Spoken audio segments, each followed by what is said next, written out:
Hey everyone.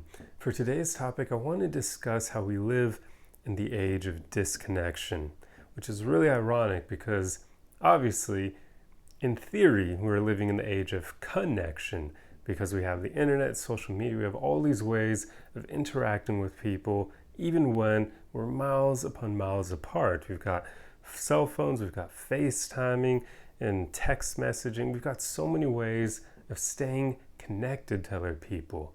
And yet, despite all that, now, probably more than ever before, people are feeling incredibly disconnected.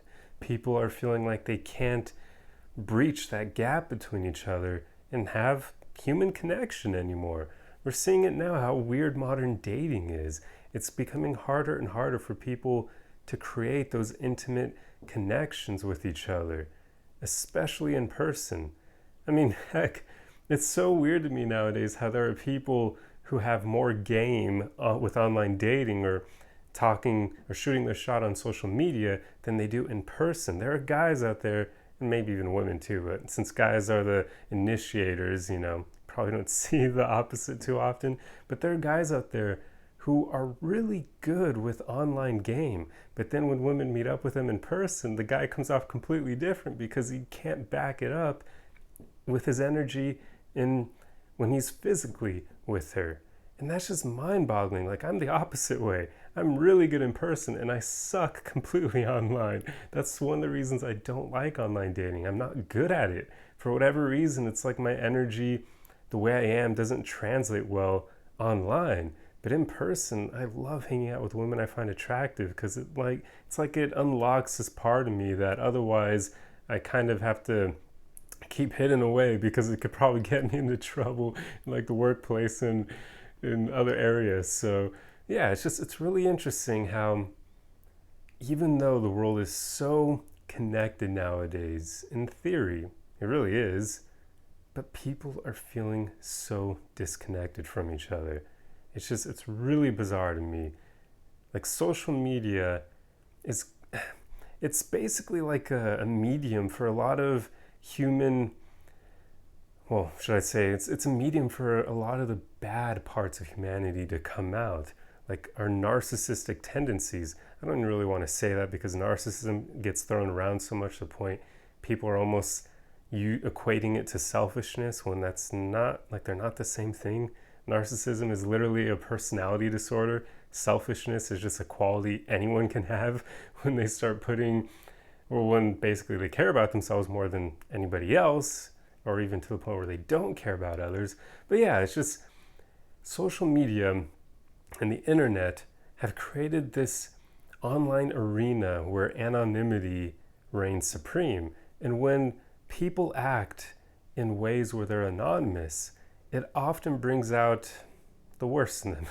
It brings out those sides of most people that they would never show to someone in person because there are consequences to behaving in that way in person.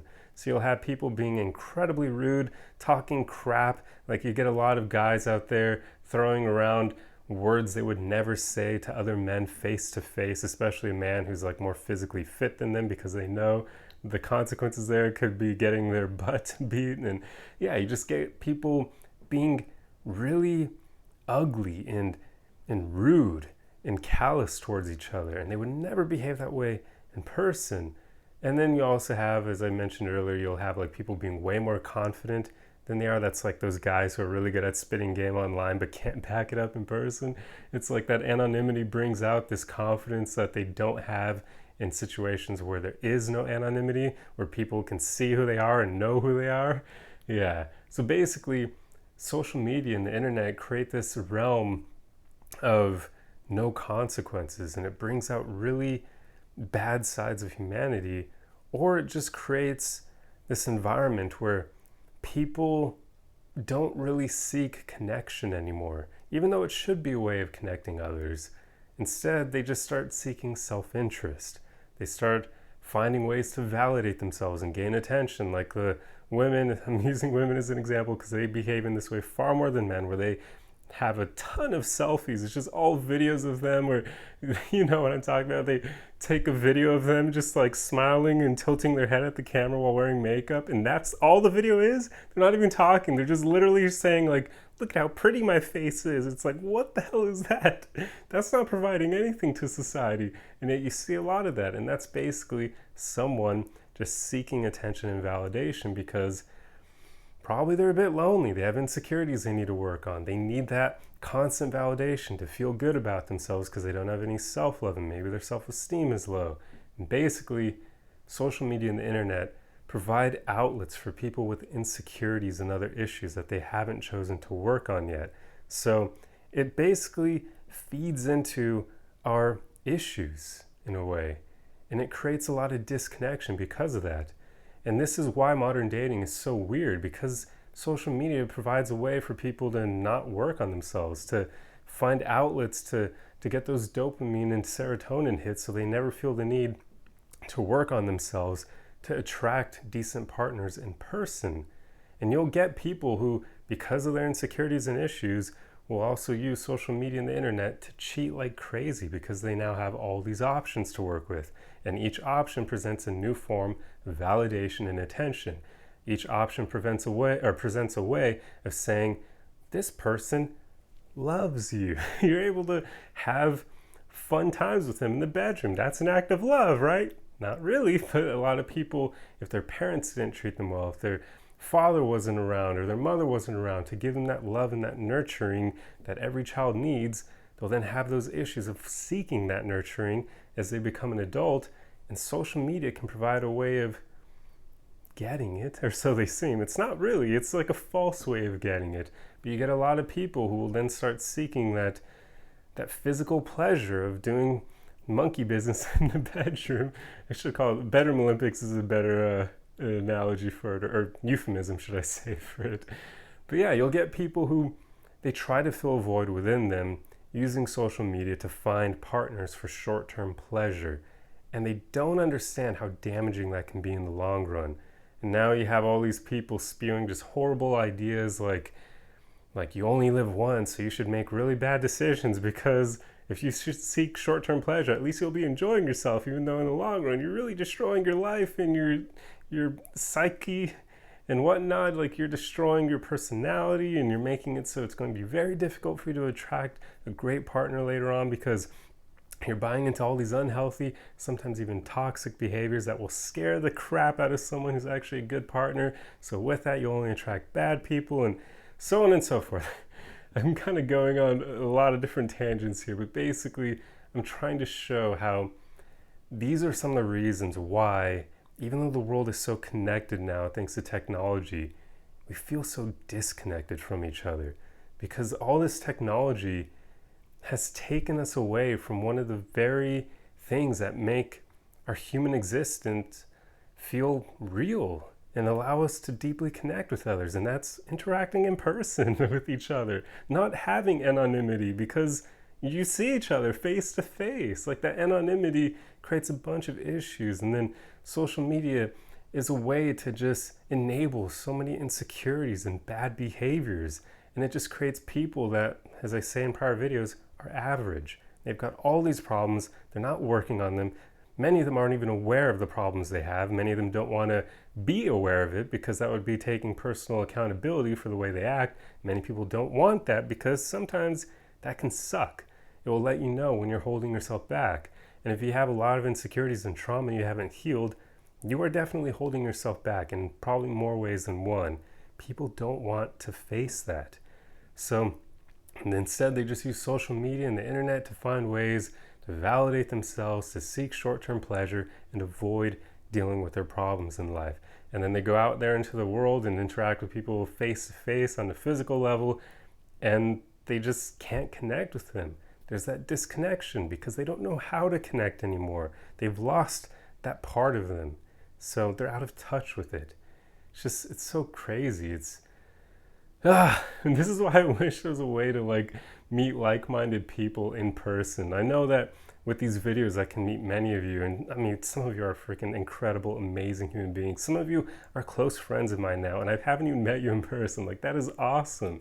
but I want an outlet like that in person. I want to be able to meet you guys like in a room together and have deep conversations and engage with you guys.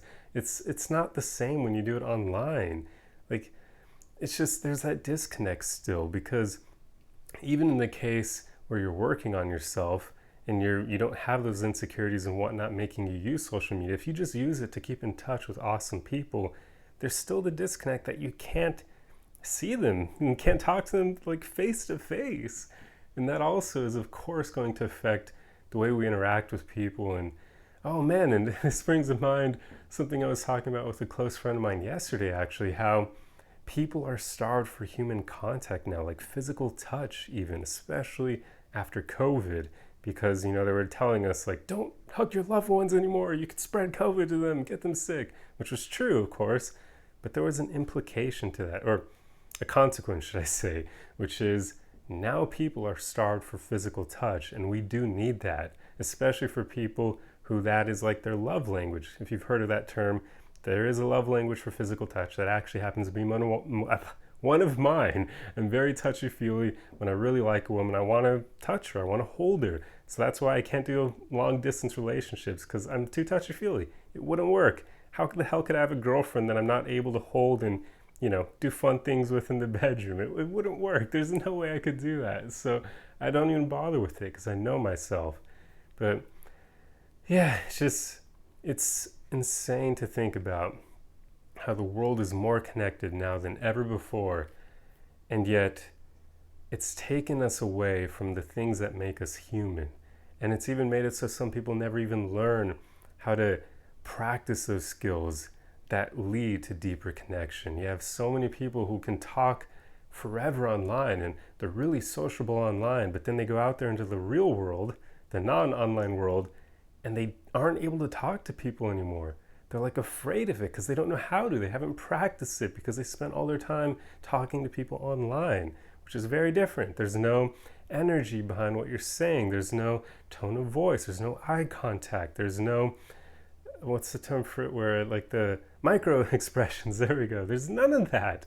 Body language, nothing. Like, it's interesting. But anyway, I really just wanted to share my thoughts on this. I don't have solutions here besides work on yourself. Always keep working on yourself. That's like the main thing. Practice self-love. Get to a place where you can truly accept yourself as you are with all your flaws. That will make it so you won't use social media to chase short-term pleasure and basically validate yourself and not deal with your insecurities and issues and whatnot. So yeah, just keep working on yourself and try to find ways to connect with people in person, because that's what truly matters. If you've got great friends you've met online, try to find ways to meet them in person. Like, that would be a really special thing, and unfortunately probably wouldn't be able to happen as often as you wish it would, but that's part of life. I mean, just as much as possible, try to get out there into the physical world and get offline more often, because I just don't think being on social media all the time does us any favors. It really doesn't. But anyway, that's all I have to say. So I truly hope you enjoyed this video. Definitely share your thoughts with me on this subject. I'm curious what you guys have to say about this. But that's all I have for you. I'll see you guys in the next one. Arrivederci.